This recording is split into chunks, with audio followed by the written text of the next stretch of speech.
நன்றி சொன்னாலும் இந்த நாடீடாகுமோ? ஏற்ற வேளையிலும் வாக்குகள் தந்து என்னை சோர்ந்திடாமல் காத்ததை எண்ணி பாடுவேன்.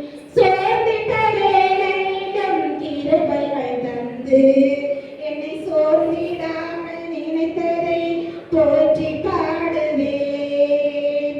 ஏற்ற வேளையிலும் வாக்குகள் தந்து என்னை சோர்ந்திடாமல் காத்ததை எண்ணி பாடுவேன்.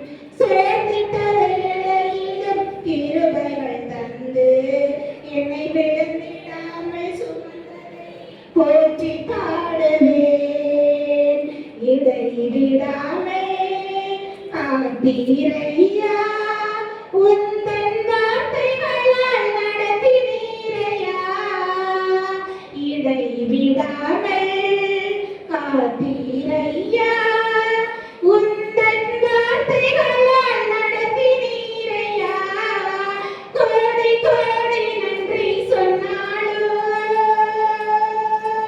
உமக்கது ஈடாகுமா? கோடி கோடி நன்றி சொன்னாலும் என் வாழ்நாள் ஈடாகுமா? கர்த்தருக்கு ஸ்தோத்திரம். 2 நாளா வீட்டுக்காக நாங்கள் பிரயாசப்பட்டிருந்தோம்.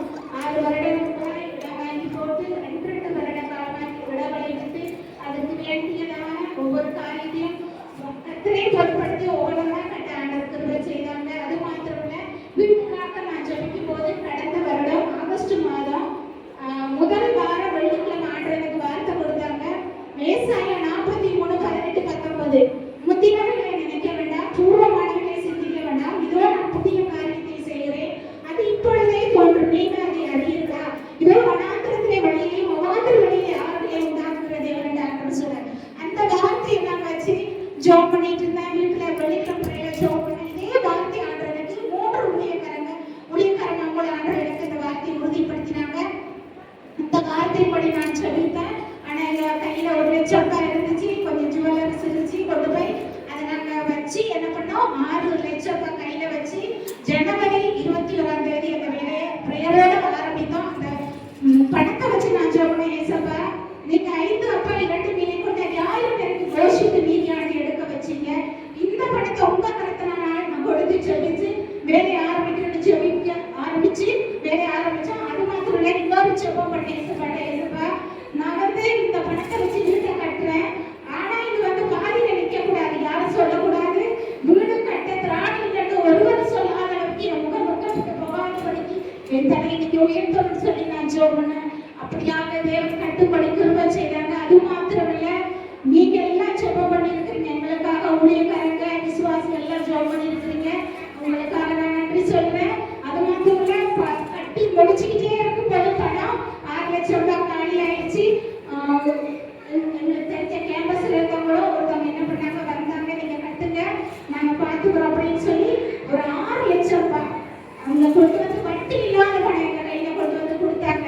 அது பெரிய ஆண்டுக்கு பெரிய நன்றி. ஏன்னா நான் அவங்களுடைய சமூகத்துல வச்சு ஜெபம் பண்ணேன், ஏசப்பா நான் பாதியில நிற்க கூடாது ஆண்டவரே, இது முழுமையா கட்டி முடிக்கணும். ஆண்டவருடைய மனுஷருடைய வாயை கேளியான வார்த்தை நான் கேட்கக்கூடாது. உங்க பிள்ளை பக்கப்பட்டு போகாதபடி நீங்க என்ன பண்ணுங்க, இதை கட்டி முடியுது.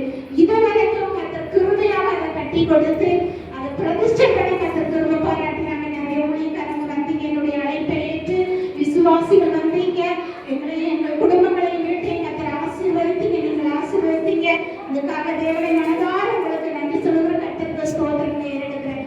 தேவனின் குடும்பத்துக்கும் பாராட்டின எல்லா கிருபைகளுக்காகவும் எல்லா நன்மைகளுக்காகவும் தேவனை ஸ்தோத்திரம்.